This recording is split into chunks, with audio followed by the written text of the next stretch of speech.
প্রিয় শিক্ষার্থীরা, আজকে আমরা আলোচনা করব মেডিকেল ভর্তি পরীক্ষার 2025-26 সেশনে, অর্থাৎ গতবারে যে প্রশ্নগুলো হয়েছে এখান থেকে কেমিস্ট্রির প্রশ্নগুলো কোন কোন সোর্স থেকে হুবহু তুলে দিছে এবং কত পার্সেন্ট প্রশ্ন হুবহু রিপিট আসছে, আর কিভাবে পড়লে তোমরা সামনের বারেও অর্থাৎ আগামী সেশনে বেশিরভাগ প্রশ্ন হুবহু রিপিট পাবা। ঠিক আছে, এই জিনিসটা একটু আলোচনা করার চেষ্টা করব। অর্থাৎ এখান থেকে তোমরা একটা কেমিস্ট্রির একদম কমপ্লিট গাইডলাইন পেয়ে যাবে। ঠিক আছে, তো চলো দেখি। এখানকার যে প্রথম প্রশ্নটা দেখতেছো তোমরা, যে সকল পরমাণুর ভর সংখ্যা একই কিন্তু পারমাণবিক সংখ্যা ভিন্ন। এটা খুবই বেসিক একটা প্রশ্ন। এই প্রশ্নটা তোমরা যদি পরীক্ষার হলে দেখো, দেখার পরে তোমাদের কিন্তু হাসি চলে আসবে যে কি প্রশ্ন দিছে। ঠিক আছে না?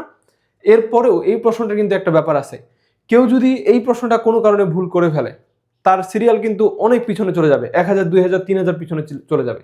কারণ এই প্রশ্নটা মানে জীবনে একবারও হলেও কেমিস্ট্রি পড়ছে, সেও হচ্ছে এটা ভুল করবে না। ঠিক আছে, তো এই ধরনের প্রশ্নগুলো দেয় হচ্ছে মূলত তোমার নাম্বার, তোমাকে একটু লোভ দেখানোর জন্য, যারে প্রশ্ন তো খুব সহজ হয়েছে, তুমি এক্সাইটেড হয়ে কি করবা, অনেক ইজি জিনিস ভুল করে চলে আসবা। তো এই ধরনের প্রশ্নের ক্ষেত্রে সতর্ক থাকতে হবে, দেখে খুব বেশি খুশি হওয়া যাবে না। এটা মনে রাখতে হবে যে এটা একটা ফাঁদ। ঠিক আছে, এটা একটা খুবই সহজ প্রশ্ন ছিল।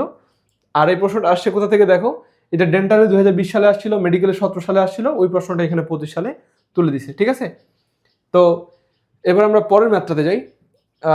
ওটাতে কি বলছে যে কম্পোজিট কণিকার উদাহরণ কোনটি? এটা হচ্ছে ডিউটেরন। এই প্রশ্নটা কোথা থেকে আসছে দেখো, ডেন্টালে 2021 সালে একটা প্রশ্ন ছিল, কোন মিশ্রণটি স্থায়ী মূল কণিকা? তার মানে ওই কণিকাগুলোর যে পার্টটা, অর্থাৎ এই পাতাটা, এই যে পরমাণুর অস্থায়ী মূল কণিকা, কম্পোজিট কণিকা, ঠিক আছে, এই যে পার্টটা তোমরা দেখতেছো, এইখান থেকে প্রশ্নটা।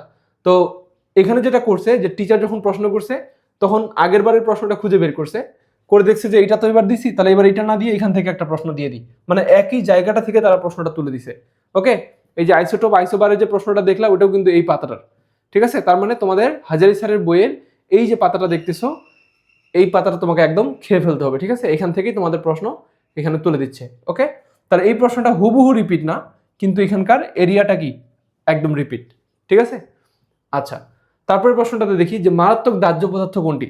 এখানে যে অপশনগুলো আছে এখান থেকে এলপিজি হচ্ছে একটা দাহ্য পদার্থ, মানে যেটা জলে আর কি। তো দাহ্য পদার্থগুলো তোমার কোথায় আছে দেখো, মেডিকেলে 16 সালে একটা প্রশ্ন আসছে, নিচের কোন গ্যাস দাহ্য নয়? তাহলে কোন গ্যাস দাহ্য নয়, এগুলো তুমি যদি বিস্তারিত পড়ে ফেলো তাহলে কিন্তু তোমাদের এই কোশ্চেনটাও পারার কথা। যেমন এখানে দেখো, এই যে দাহ্য জৈব যৌগ, এখানে তুমি দেখবে এখানে অনেকগুলা কি আছে, জৈব যৌগের নাম আছে যেগুলো হচ্ছে কি দাহ্য। ঠিক আছে, তাহলে দাহ্য পদার্থগুলো এখান থেকে তোমাদের পড়ে নিতে হবে, পুরো টপিকটা পড়তে হবে। ঠিক আছে, এইভাবে তারা হচ্ছে একই টপিক থেকে প্রশ্নগুলো রিপিট করে। তারপরটাতে যাই আমরা। এখানে বলছে হচ্ছে জীবাণুনাশক অতিবেগুনি রশ্মির তরঙ্গ দৈর্ঘ্য কত? তো এই প্রশ্নটা একটা নতুন প্রশ্ন ছিল, তবে এর আগে এখানে তুমি দেখো যে মেডিকেলে 14 সালে একটা প্রশ্ন আসছে যে ইনফ্রারেড আলোর তরঙ্গ দৈর্ঘ্য কত? তার মানে এখানে এই যে হাজারি স্যারের এই পেজটাতে তড়িৎ চুম্বকীয় বর্ণালীর যে অঞ্চলগুলো আছে, এখানে অনেকগুলো তোমাদের কি দেওয়া আছে, তরঙ্গ দৈর্ঘ্য দেওয়া আছে। এই তরঙ্গ দৈর্ঘ্যগুলো তোমাদের হচ্ছে কি খুবই ইম্পর্টেন্ট। এটা কিভাবে বুঝবো? ওই 14 সালের কোশ্চেনটা থেকে। ঠিক আছে, পুরো এরিয়াটা, ওই টাইপের যতগুলো প্রশ্ন আছে সব আমাদের পড়ে ফেলতে হবে। এরপরে প্রশ্নটা দেখো যে ধনাত্মক প্রভাবক হিসেবে ব্যবহৃত হয় কোনটি? এই প্রশ্নটা কোথা থেকে আসছে? এটা হচ্ছে দেখো মেডিকেলে 20 সালে আসছিল যে কোনটা ঋণাত্মক প্রভাবক, ওইটাকে চেঞ্জ করে এবার কি করে দিছে, কোনটা ধনাত্মক প্রভাবক। এছাড়াও ডেন্টালে 17 সালে আসছিল কোনটা প্রভাবক 20।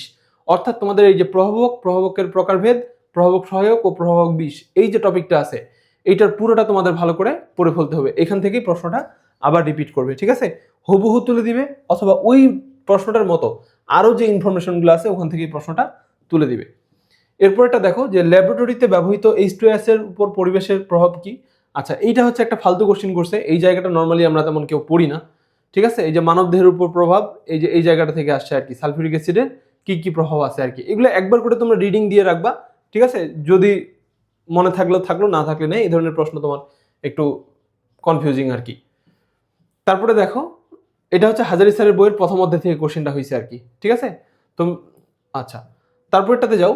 এখানে যদি দেখো যে অপটিক্যাল ফাইবারের প্রধান উপাদান কি, এই প্রশ্নটা আসছে কোথা থেকে?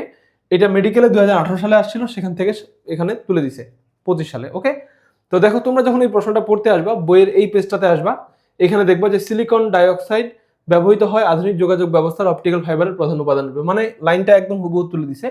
এখন কথা হচ্ছে তোমরা যখন এই প্রশ্নটা পড়তে আসবে সাথে সাথে তোমাদের কি করতে হবে, এইটার আশপাশে যে ইনফরমেশনগুলো আছে এই জায়গাটা থেকে এগুলো কিন্তু পড়ে নিতে হবে। ঠিক আছে, কারণ টিচার যখন আসবে এই প্রশ্নটা খুঁজে বের করবে, সে তখন কি করবে, বলছে এটা তো গত বছর দিছি, তাহলে এবার এই লাইনটা থেকে প্রশ্নটা তুলে দিই, মানে তারা জায়গাটা একই রাখবে, প্রশ্নটা চেঞ্জ করে দিতে পারে, বাট এই প্রশ্নটা আমাদের হুবহু রিপিটেড প্রশ্ন। এরপরটাতে যাও, এটা হচ্ছে একটা ম্যাথ ছিল, এখানে পার্সেন্টেজ থেকে পরিমাণ নির্ণয়। এই প্রশ্নটা হচ্ছে ডেন্টালে 16 সালে আসছে, এখান থেকে মেডিকেলে 25 সালে তুলে দিছে। আবার ওই প্রশ্নটা এখানে আমাদের কোথায় আছে, হাজারি স্যারের অনুশীলনীতেও আছে। এই যে অনুশীলনীর প্রশ্নটা এখানে হুবহু তুলে দিছে আর কি। ঠিক আছে, এটা কোনটা ছিল বলো তো? 5% সোডিয়াম হাইড্রোক্সাইড, তাই না? এটা হলো গিয়ে তোমাদের এই যে 5% সোডিয়াম হাইড্রোক্সাইড। এই যে রাজশাহী বোর্ড 2015 সালের কোশ্চিন, বোর্ডের প্রশ্নটা এখানে ডেন্টালে তুলে দিছিল, ওইটা আবার এখানে মেডিকেলেও তুলে দিছে। কথা বুঝছো? আচ্ছা, তারপরটাতে যাও, এখানে বলছে হচ্ছে অবস্থাভেদে জারক বিজারক হিসেবে কাজ করতে পারে কোনটি? এটা হচ্ছে ময়মনসিংহ বোর্ড 2025 সালের একটা প্রশ্ন হুবহু তুলে দিছে। ঠিক আছে, এরকম প্রশ্ন কিন্তু তোমাদের বোর্ড পরীক্ষায় এর আগেও আসছে, তবে এই প্রশ্নটা এখানে হুবহু মিলে গেছে। তার মানে আমরা কি বলতে পারি? তার মানে বলতে পারি যে 25 সালে, অর্থাৎ যেই বছরে ওরা পরীক্ষা দিছে 25 সালের ব্যাচটা, ওদের যে এইচএসসি পরীক্ষা হয়েছে ওই এইচএসসি ব্যাচের কোশ্চেনগুলো কিন্তু ইম্পর্টেন্ট। তার মানে এইবার তোমরা যারা পরীক্ষা দিবা, এইচএসসি দিবা, ওই এইচএসসির যে এমসিকিউ কোশ্চেনটা হবে ওটাও কিন্তু আবার তোমাদের মেডিকেলের জন্য কি হবে, ইম্পর্টেন্ট হবে, পড়ে ফেলতে হবে। ঠিক আছে, আচ্ছা, তারপরে হচ্ছে প্রাইমারি বায়ু দূষক কোনটি? এই প্রশ্নটা কোথায় আসছিল এর আগে? এখানে হচ্ছে দেখো, এই যে হাজারি স্যারের অনুশীলনী থেকে এটা হুবহু তুলে দিছে, তোমরা অনুশীলনীটা বের করে চেক করো, এই কোশ্চেনটা ওখানে আছে। তারপরে হচ্ছে মেলামাইন থেকে উৎপন্ন পদার্থ বৃক্কের জন্য ক্ষতিকর পদার্থ। আচ্ছা, এইটা হচ্ছে আমাদের হাজারি স্যারের বইয়ে কিন্তু নাই। ঠিক আছে, এই প্রশ্নটা দিছে হচ্ছে কোথা থেকে? এটা দিছে হচ্ছে গুহ স্যারের বই থেকে। এই যে এখানে মেলামাইন হলো ইত্যাদি ইত্যাদি, এখানে তুমি যদি দেখো এখানে এটা আছে, এই যে মেলামাইনের একটি ক্ষতিকর ব্যবহারও আছে। এই যে বেবি মিক্স ভেজাল হিসেবে বিস্তৃত করে থাকে, এই যে কিডনিতে পাথর সৃষ্টি করে, সায়ানো ইউরিক অ্যাসিড কিডনিকে নষ্ট করে দেয়। এই যে এই লাইনটা থেকে প্রশ্ন হয়েছে, এটা হচ্ছে গুহ স্যারের বইয়ের প্রশ্ন, মানে লাইন। তার মানে বোঝা গেল যে এই প্রশ্নটা হচ্ছে কি করছে, টিচাররা করছে এমন ভাবে যেন মানে তোমরা না পারো। ঠিক আছে, হাজারি স্যারের বই যারা পড়বে তারা এই প্রশ্নটা কিন্তু পারবে না। এখন তোমাদের এই একটা প্রশ্নের জন্য গুহ স্যারের বই পড়ার কিন্তু দরকার নাই। ঠিক আছে, এই একটা প্রশ্ন তোমাদের না পারলেও চলবে, বাট এখন যেহেতু প্রিভিয়াস ইয়ারে আসছে এখন তোমাদের পড়তে হবে আর কি। বাট ওইবারে যারা পরীক্ষা দিচ্ছে তাদের না পারলেও চলতো। আচ্ছা, তারপর হচ্ছে বায়ুতে সর্বাধিক ঘনত্বে বিরাজমান নিষ্ক্রিয় গ্যাস, এটা কি হবে? আর্গন। এই প্রশ্নটা কোথায় আসছিল এর আগে? এটা ঢাকা ইউনিভার্সিটিতে 2009 সালে আসছিল। ঠিক আছে, এখন ব্যাপারটা কিন্তু আমি এরকম বলতেছি না যে ঢাকা ইউনিভার্সিটির প্রশ্নটা মেডিকেলে তুলে দিছে। ওকে, আমি বলতে চাচ্ছি যে তুমি যদি ঢাকা ইউনিভার্সিটির মেডিকেলের মানে ঢাকা ইউনিভার্সিটির কেমিস্ট্রি প্রশ্ন সলভ করো, এইটা তোমার ডেফিনেটলি মেডিকেলে কি করবে, হেল্প করবে। একটা পেজের মধ্যে কোন লাইনগুলো ইম্পর্টেন্ট এটা তুমি হচ্ছে জানতে পারবা এই ঢাকা ইউনিভার্সিটির কোশ্চেনগুলো সলভ করে, কারণ ওদের কোশ্চেনগুলো খুবই কোয়ালিটিফুল, খুবই মানে ভালো আর কি তোমাদের প্র্যাকটিস করার জন্য। তাছাড়া আবার তো যারা হচ্ছে অন্যান্য ইউনিভার্সিটিতে পরীক্ষা দিবা বা হচ্ছে ঢাকা ইউনিভার্সিটিতে পরীক্ষা দিবা, ওদের ক্ষেত্রে তো ঢাবির কোশ্চেন হুবহু রিপিট হয়ই। ওকে, তারপরে দেখো এখানে বলছে হচ্ছে মনোপ্রেটিক অম্ল কোনটি? মনোপ্রেটিক অম্ল হচ্ছে এটা তোমার হচ্ছে আলিমে 2018 সালে আসছিল এই প্রশ্ন, একই জিনিস। ঠিক আছে, তারপরে হচ্ছে এখানে বলছে যে বিক্রিয়া দ্বারা সাদৃশ্যপূর্ণ উচ্চতার অ্যালকেন উৎপন্ন করা হয়। আচ্ছা, এটা হচ্ছে কোথায় আসছে দেখো, এটা কুমিল্লা বোর্ডে 19-এ আসছে, সিলেট বোর্ডে 21-এ আসছে, তার মানে বোর্ডের প্রশ্নটা এখানে তুলে দিছে। ঠিক আছে, তারপরে দেখো পৃথিবীর ওজোন স্তর ক্ষয় হলে তার পরিণতিতে কি ঘটতে পারে? ত্বকের ক্যান্সার। এই প্রশ্নটা হুবহু রিপিট না, বাট এই জায়গাটা থেকে কিন্তু আমাদের এর আগে প্রশ্ন আসছে। দেখো, সূর্যের ইউভি বিকিরণের ক্ষতিকর প্রভাব থেকে সুরক্ষা দেয় কোনটি? মেডিকেল 2021 সালে এটা আসছে। ঠিক আছে, তাহলে এই যে ইউভি রশ্মি থেকে আমাদের ত্বককে রক্ষা দেয়, ঠিক আছে, এটা কি কিসের জন্য? এই যাতে ক্যান্সার না হয়। তাহলে এই জায়গাটা থেকেই মূলত প্রশ্নটা হয়েছে, একই জায়গা আর কি। এই যে এখানে যদি আসো তোমাদের বইয়ে, এই যে এই জায়গাটা এখান থেকে পড়লে বুঝবা আর কি। ওকে, এই যে এখানে চামড়ায় ক্যান্সার রোগ বৃদ্ধি করতে পারে। ওকে, তো এখান থেকে প্রশ্নটা হয়েছে আর কি। তারপর হচ্ছে ক্যালোরিফিক মানে সবচেয়ে ভালো কয়লা কি? এটা হচ্ছে অ্যান্থ্রাসাইট। এটা আমাদের একটা বোর্ডের কোশ্চিন, ডেন্টালও 2018 সালে আসছে আর কি। ডেন্টালের কোশ্চিনটা এখানে আবার রিপিট করছে। তারপর এটা দেখো যে ব্ল্যাকফুট ডিজিজের জন্য ভারী ধাতু কোনটা দায়ী? এটা হচ্ছে কি একটা কোশ্চিন আসছে, দেখো নিচের কোন ধাতুটির বিষক্রিয়ায় অস্টিওপোরোসিস হয়? তার মানে ওই ধাতুর কারণে কোন কোন রোগ হয় ভারী ধাতুগুলার, এটা 17 সালে আসছিল। ওই সেম টাইপের একটা প্রশ্ন মেডিকেলে তুলে দিছে আর কি। এটা হচ্ছে তোমার হাজারি স্যারের বইয়ে আছে, ওখান থেকে এটা অনুশীলনী থেকে হুবহু তুলে দিছে। তারপরে হচ্ছে তোমার মোটরযানে ব্যবহৃত সিএনজিতে মিথেন গ্যাসের শতকরা পরিমাণ কত? এই প্রশ্নটা বেশ ইন্টারেস্টিং। দেখো, এটা হচ্ছে হাজারি স্যারের অনুশীলনী থেকে হুবহু তুলে দিছে, চট্টগ্রাম বোর্ডে 17 সালে আসছিল। আবার একই জায়গা থেকে একটা প্রশ্ন আসছে, দেখো মেডিকেলে 17 সালে, ডেন্টালে 19 সালে। সেটা হচ্ছে নিচের কোন গ্যাসটি রান্নার জন্য সিলিন্ডারে ব্যবহৃত হয়? দেখো এই যে এই জায়গাটা থেকে, ঠিক আছে, তোমার হচ্ছে এখানে যদি দেখো যে সিলিন্ডারে তরলীভূত পেট্রোলিয়াম গ্যাস, এই যে প্রোপেন আর বিউটেন অ্যাড করা হয়, ওই জায়গাটা থেকেই কিন্তু প্রশ্নটা হয়েছে। দেখো প্রাকৃতিক গ্যাস এত %, ওকে, তো তোমাদের যখন একটা প্রশ্ন পড়বা ওই টপিকটাতে বা ওই জায়গাটাতে যা যা আছে পুরো জায়গাটা ভালো করে তোমাদের ভালো করে পড়তে হবে, কারণ একই জায়গা থেকে প্রশ্নটা হবে, ঠিক আছে। এরপরে দেখো এখানে বলছে হচ্ছে এসটিপিতে গ্যাসের মোলার আয়তন কত। এটা একটা খুবই বেসিক কোশ্চেন ছিল, তারপরেও এটার আমি রেফারেন্সগুলো দেখাচ্ছি। Dinajpur board, Rajshahi board, Mymensingh board 25 সালে আসছে, ওখান থেকে এই প্রশ্নটা হুবহু তুলে দিছে। আবার মেডিকেলের এখানে তোমার যদি 22 সালের একটা কোশ্চেন সলভ করো, ওই কোশ্চেনটা সলভ করতে যে নলেজগুলো লাগবে সেখান থেকে এটা পারা যায় আর কি। আচ্ছা, তারপরে হচ্ছে কোথা থেকে আসছে দেখি। এবার বলছে হচ্ছে FeCl3 দ্রবণের সাহায্যে কি শনাক্ত করা যায়। এটা হচ্ছে ফেনল। এটা হচ্ছে আমাদের মেডিকেলে 2016 সালে আসছিল, এখান থেকে 25 সালে তুলে দিছে। আর তারপরে এই কোশ্চেনটা সম্ভবত তোমাদের সকল বোর্ড 2018 সালেও এই প্রশ্নটা আসছিল, আমার এক্স্যাক্টলি মনে নাই, তোমরা একটু চেক করে দেখতে পারো, তবে এটা মেডিকেলের কোশ্চেনটাই আর কি।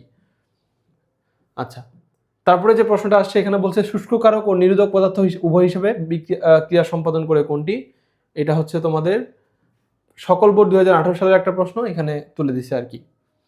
তারপরে প্রশ্নটা দেখো এখানে বলছে যে বিক্রিয়ার যে রাসায়নিক দ্বারা খাদ্যদ্রব্যে ফরমালিনের উপস্থিতি নির্ণয় করা যায়। আচ্ছা, এটা একটু ট্রিকি কোশ্চেন ছিল আর কি। 2,4-DNP দিয়ে আমরা কি করি, 2,4-DNP দিয়ে অ্যালডিহাইড শনাক্ত করি, আর এই ফরমালিনে কি থাকে, ফর্মালডিহাইড, মানে ওটা একটা অ্যালডিহাইড। তো কোশ্চেনটা একটু মিক্স করা ছিল আর কি, হুবহু এটা রিপিট নাই, তবে দুইটা প্রশ্ন একটু মিক্স করা কোশ্চেন আর কি। তারপর বলছে হচ্ছে বায়ুমণ্ডলের যে স্তরে প্রাকৃতিক দুর্যোগ সমূহ উৎপত্তি হয় তা হলো। এই বায়ুমণ্ডল থেকে তো অনেক প্রশ্ন আসছে, এই প্রশ্নটা আমাদের ডেন্টাল থেকে রিপিট, 19 সালের একটা প্রশ্ন 25 সালে দিয়ে দিছে। তারপর এটা দেখো যে রাসায়নিক বিক্রিয়ার পরমাণুতে যে পরিবর্তন ঘটে, এটা হচ্ছে ইলেকট্রনের সংখ্যায়। এটা একটা বেসিক কোশ্চেন ছিল, এটা আসলে রিপিট পাওয়া সম্ভব না, তো এটা নতুন কোশ্চেন ধরে নিলাম। তারপর বলছে হচ্ছে বাংলাদেশের সুপার সাইক্লোনে বাতাসের ঘন্টার গতিবেগ কত। এই প্রশ্নটা হচ্ছে এই জায়গাটা থেকে হয়েছে, একটু দেখো, এই যে বাংলাদেশে এত সালে হাগাতানা সাইক্লোনের ঘন্টায় গতিবেগ ছিল 225 কিলোমিটার, যেটা এখানে নাম্বারটা একটু চেঞ্জ করে দিছে আর কি, যে 220 কিলোমিটারের অধিক 225টাকে। মানে প্রশ্নটা এমনভাবে করছে তোমরা যেন না পারো, একে তো ফালতু একটা জায়গা থেকে কোশ্চেনটা হয়েছে, তারপরে আবার নাম্বারটাও চেঞ্জ করে দিছে। ওকে, তো এই প্রশ্নটা তোমরা যদি পরীক্ষায় না পারো তাও চলবে, ঠিক আছে। তার মানে এখানে তোমাদের যে 25টা প্রশ্ন ছিল, আমরা যদি একটা সামারি টানার চেষ্টা করি, আমাদের মেডিকেলের প্রশ্নগুলো কোথা থেকে আসতেছে। প্রথমত দেখলাম যে 1 নাম্বার সোর্স হচ্ছে আমাদের মেডিকেল আর ডেন্টালের প্রিভিয়াস ইয়ারের কোশ্চেন, এক্স কোশ্চেন। মেডিকেল ডেন্টালের এক্স কোশ্চেন থেকে তোমার হুবহু প্রশ্নটা রিপিট হচ্ছে, 1 নাম্বার সোর্স। 2 নাম্বার সোর্স কি, 2 নাম্বার সোর্স হচ্ছে এই মেডিকেল ডেন্টালের যে প্রশ্নগুলো হয়েছে ওই প্রশ্নের এরিয়াটা হচ্ছে রিপিট, এরিয়া অথবা টাইপ। টাইপ না বলে হয়তো টপিক বলা আরো বেস্ট হবে, যে ওই জায়গাটা থেকেই ওই ধরনের যদি আরো প্রশ্ন থাকে বা আরো ইনফরমেশন থাকে, ওই জায়গাটা থেকে তোমার প্রশ্নটা রিপিট হবে, ঠিক আছে। যেমন ধরো একটু আগে একটা প্রশ্ন ধরলাম, দেখলাম যে বললো ইনফ্রারেড মানে আইআর এর লেন্থটা তোমাকে জিজ্ঞাসা করছে, এর পরের বার তোমার হয়তো ইউভি লেন্থটা জিজ্ঞাসা করতে পারে, মানে একই ধরনের প্রশ্ন কিন্তু উত্তরটা হবে আলাদা। এই ধরনের প্রশ্নগুলো হচ্ছে মেডিকেলে প্রচন্ড পরিমাণে রিপিট হয়। 3 নাম্বার সোর্স যেটা, সেটা হচ্ছে বোর্ড কোশ্চেন। এইটা একদম একটা মানে বেস্ট জিনিস, এখান থেকে তোমার অনেক প্রশ্ন রিপিট হয় বোর্ডে। 2015 সাল থেকে 2026 পর্যন্ত, অর্থাৎ এই বছর যে পরীক্ষাটা হবে ওই বছরের বোর্ড প্রশ্ন সহ একদম তোমাদের খেয়ে ফেলতে হবে, বারবার পরীক্ষা দিয়ে বারবার সলভ করে করে এটা খেয়ে ফেলতে হবে। 4 নাম্বার সোর্স হচ্ছে তোমাদের হাজারি স্যারের বইয়ের অনুশীলনী। এটা হচ্ছে তোমাদের খুব ভালো করে পড়তে হবে, ঠিক আছে। এই অনুশীলনী কিন্তু আরো অনেকগুলো রাইটারের বই আছে, যেমন আমি তোমাদেরকে বলি, অনেকে হচ্ছে কবির স্যারের বইয়ের কথা বলে, তারপর গুহ স্যারের কথা বলে, ঠিক আছে, কবির আর হচ্ছে গুহ। তারপর হচ্ছে লিঙ্কন আছে, লিঙ্কন স্যারের বই। এখন ব্যাপারটা বুঝো, ইনাদের বইয়ের যে মানে অনুশীলনীগুলো আছে এখানে কিন্তু বেসিক কোনো কোশ্চেন নাই, এগুলো কোশ্চেন সব হচ্ছে হয় মেডিকেলের কোশ্চেন অথবা ডেন্টালের কোশ্চেন, বুয়েটের কোশ্চেন, ঢাকা ইউনিভার্সিটির কোশ্চেন, আর হচ্ছে কিসের কোশ্চেন, তোমার বোর্ডের কোশ্চেন। এই কোশ্চেনগুলো ওনাদের অনুশীলনীতে দেওয়া আছে। কিছু কিছু অধ্যায়ে আবার দেখবা যে জাহাঙ্গীরনগর, রাজশাহী, বিভিন্ন ইউনিভার্সিটির কোশ্চেনও দেওয়া আছে। এখন তোমরা একটা মেডিকেল স্টুডেন্ট হিসেবে এত প্রশ্ন সলভ করা আসলে সম্ভব না। তোমাদের মেইনলি আমি যে সোর্সগুলোর কথা বললাম এগুলো যদি সলভ করো দ্যাটস এনাফ। এর চেয়ে বেশি যদি সলভ করতে চাও ওগুলো তোমরা মনেও রাখতে পারবে না, অনেক প্রশ্ন আছে এগুলাতে। যেমন গুহ স্যারের বইটাতে আমি দেখছি নতুন বইটাতে অনেক প্রশ্ন অ্যাড করছে, ওগুলো আমাদের দরকার নেই ভাই।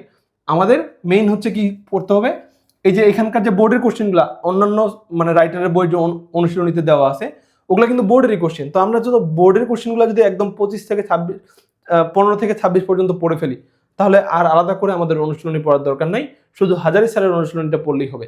কারণ হাজারি স্যারের অনুশীলনীতে কিছু প্রশ্ন আছে যেগুলো হচ্ছে একদম ইউনিক প্রশ্ন, মানে ওই প্রশ্নটা অন্য কোনো রাইটারের অনুশীলনীতে থাকার সম্ভাবনা নাই। অর্থাৎ এটা যদি আমরা একদম হুবহু না পড়ে যাই পরীক্ষা হলে কিন্তু পারবো না। তো মূলত এই 4টা সোর্স যেটা বললাম, এই 4টা সোর্স পড়লে আমাদের মেডিকেলের ম্যাক্সিমাম কোশ্চেন আমরা হুবহু কমন পাবো। পাশাপাশি আমরা যেটা করব সেটা হচ্ছে, প্রথম কথা হচ্ছে দাগানো লাইন পড়তে হবে অবশ্যই, ঠিক আছে। এখানে যদিও আমি তোমাদের দেখাইছি কি যে ম্যাক্সিমাম প্রশ্ন আমাদের হয় সেম এরিয়া থেকে আসছে অথবা রিপিট আসছে, কিন্তু প্রতিবার তো এটা হবে না।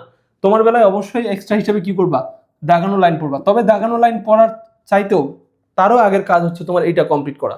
যে কোনো বই কেনা, যে কোনো কোর্স কেনা, যে কোনো কোচিংয়ে ভর্তি হওয়ার আগে আমার কথা হচ্ছে যে এইটুকু তোমার আগে শেষ করা থাকতে হবে। তুমি যদি এইটুকু 100% আয়ত্তে আনতে পারো, ঠিক আছে, তাহলে তুমি বুঝবা যে তুমি মেডিকেলের জন্য ফিট, ঠিক আছে। না হলে তুমি এই যে 20,000 25,000 টাকা দিয়ে কোর্সে ভর্তি হয়ে কোনো লাভ নাই। তোমার ওইখানে এতগুলো বই হাতে ধরাই দিবে যেগুলো তুমি জীবনেও পড়তে পারবে না, কেউ পড়েও না, ঠিক আছে। ওই বইয়ের লোভ দেখায় তোমাদেরকে, ক্লাসের লোভ দেখায় ভর্তি করায় ফেলে। এগুলো কোনো দরকার নাই, এগুলো দিন শেষে কোনো কাজে লাগে না তোমার। তোমার প্রশ্ন যেখান থেকে কোশ্চিন আসে, ঠিক আছে, যেখান থেকে প্রশ্ন হয় ওই জায়গাগুলো তোমাকে পড়তে হবে। তুমি যদি আগে এই জায়গাটা রেডি করতে পারো, তারপরে তুমি হচ্ছে বইয়ের কি করবা, দাগানো লাইন পড়বা, ঠিক আছে, মানে এক্সট্রা লাইনগুলো আর কি। তো দাগানো লাইন পড়ার পরে তারপরে তোমার কাজ কি, তারপরে যদি পারো সেটা হচ্ছে ডিউর কোশ্চিন সলভ করে ফেলা, ঠিক আছে। কারণ মেডিকেলে অনেক ক্ষেত্রেই হয়তো কেমিস্ট্রি কোশ্চিনটা আসে না, বাট অনেক ধরনের প্রশ্ন, যেমন ইংরেজি প্রশ্ন, তারপর হচ্ছে জিকের প্রশ্নগুলো কিন্তু ঢাকা ইউনিভার্সিটির প্রশ্নগুলো রিপিট হয়। তো তোমার বেলায় সম্ভাবনা থাকতে পারে যে ঢাবির একটা কোশ্চিন ওখানে তুলে দিল। যেহেতু তোমরা মেডিকেলের পাশাপাশি ঢাকা ইউনিভার্সিটিতেও পরীক্ষা দিতে হবে, তাহলে সম্ভব হলে তোমরা কি করবে, ঢাকা ইউনিভার্সিটির কোশ্চিন সলভ করে রাখবা। ওকে, এটা একদম ম্যান্ডেটরি বলতেছি না। বড় বড় ম্যাথগুলো তোমরা বাদ দিলেও হবে, বড় বড় ম্যাথ তো আর তোমার মেডিকেলে আসবে না, জাস্ট ইনফরমেশন টাইপের প্রশ্নগুলো পড়ে রাখবা আর কি। তাহলে যে কোনো কোচিংয়ে ভর্তি হওয়ার আগে আমি চাই যে তোমরা আগে এইটা সলভ করো, ঠিক আছে। এখন এই জিনিসগুলোতে তোমাদের বারবার পরীক্ষা দেওয়ার মতো কোনো সোর্স আসলে আমি দেখি না, ঠিক আছে। বাজারে যে বইগুলো আছে এখানে চ্যাপ্টার ওয়াইজ কোনো কিছু করা নাই, বারবার পরীক্ষা দেওয়ার সুযোগ নাই। এই পুরো জিনিসটার জন্য একটা সুন্দর সমাধান আমার কাছে আছে, আমি তোমাদের এটা দেখাচ্ছি। যদি তোমাদের প্রয়োজন মনে হয় তোমরা এটা চেক করে দেখতে পারো, ঠিক আছে। আমি এটা একটু ক্লিয়ার করি করে তোমাদের নিয়ে যাই।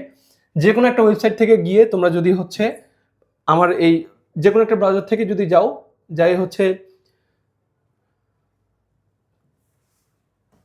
একটু দাঁড়াও, এই যে কোনো একটা ব্রাউজারে যাবা, যাই হচ্ছে কি করবা, এখানে পরিসীমা.com লিখে সার্চ দিবা, দিলে হচ্ছে তোমাদের এই ওয়েবসাইটটাতে নিয়ে যাবে। এখান থেকে কোর্স সমূহতে যাবা, ঠিক আছে। গেলে এখানে দেখবা এই যে মেডিকেল প্লাস ভার্সিটি এই রিলেটেড একটা আমার এখানে কোর্স আছে। এটা আমি তোমাদের এবারকার ব্যাচের জন্য রেডি করছি। এটা হচ্ছে মেডিকেল প্লাস মেডিকেলের প্রিপারেশন দিয়ে যতগুলো ইউনিভার্সিটিতে পরীক্ষা দেওয়া যায় সবগুলো ইউনিভার্সিটির প্রিপারেশন তোমাদের এখানে কমপ্লিট হবে। এমন না যে তোমার ওটার জন্য আলাদা করে প্রস্তুতি নিতে হবে, মেডিকেলের প্রস্তুতিই নিবা। ওই প্রস্তুতি দিয়েই আর যতগুলো ইউনিভার্সিটি কভার হয় সবগুলোর প্রস্তুতি তোমাদের পাশাপাশি নিতে পারবে, মেডিকেলকে হ্যাম্পার না করেও। এটা এখানে দেখো, আমার কারিকুলামটাতে যদি আসো তাহলে এটা দেখতে পারবা। আমি শুধু তোমাদের জিনিসগুলো দেখাই। আমার এখানে যে কোর্সটা আছে এখানকার সবচেয়ে বেস্ট ফিচার কি, অনেকগুলো বেস্ট ফিচার আছে, তার মধ্যে আমি যদি একটা তোমাদেরকে দেখাই সেটা হলো, ধরো তুমি এখানকার যে কোনো একটা কোশ্চিনে মানে সলভ করবা। ধরো আমি কোর্সের ভিতরে তোমাদেরকে নিয়ে যাই, এখানে যাই, ধরো এখানে এই যে সালভিত্তিক প্রশ্ন, মেডিকেলের একটা প্রশ্ন ব্যাংক আসছো। এখন এখান থেকে তুমি যদি এই এক্সাম দাও, এখানে একটা এক্সাম দিলা, ধরো তুমি চাইলে সালভিত্তিক, অধ্যায় ভিত্তিক সব অপশন এখানে আছে। এখানে ধরো পরীক্ষা দিতে আসলা, এই যে প্রথম প্রশ্নটা আসছে, তুমি জানতে চাও যে এই প্রশ্নটা তোমার বইয়ের কোন জায়গা থেকে আসছে, এটা এখানে সলভ অ্যান্সার করো, অ্যান্সার করে সাবমিট করো, ঠিক আছে। সাবমিট করে একটু ওয়েট করো, তোমার এখানে রেজাল্ট চলে আসবে, কত পাইছো, কত পার্সেন্ট ভুল হয়েছে সব কিছু এখানে দেখাবে। তোমার স্ট্যান্ডিং দেখতে পারবা, সবার সাথে তুলনা করতে পারবা। এই যে প্রশ্নটা, এই প্রশ্নটার এখানে যদি এক্সপ্লেনেশনে ক্লিক করো তাহলে দেখবা তোমার বইয়ের যেই জায়গা থেকে প্রশ্নটা আসছে ওইটা আমি এখানে মার্ক করে দিছি, ঠিক আছে। তাহলে তোমার এখন কি কাজ হবে, এই মার্ক করা প্রশ্নটা তো পড়বাই, সাথে সাথে ওই টপিকটা পুরোটাই পড়ে ফেলবা।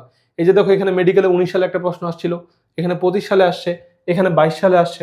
তার মানে ওই পেজটা থেকে আরো কত কোন কোন সালে প্রশ্ন আসছে সবকিছু দাগানো থাকবে, প্লাস ওই প্রশ্নটা কোন বই থেকে হয়েছে, কোন রাইটারের বই থেকে হয়েছে ওইটাও তুমি এখানে দেখতে পারবা। এছাড়াও আরো এখানে অনেকগুলো ফিচার আছে, আমি তোমাদেরকে একটু দেখাই।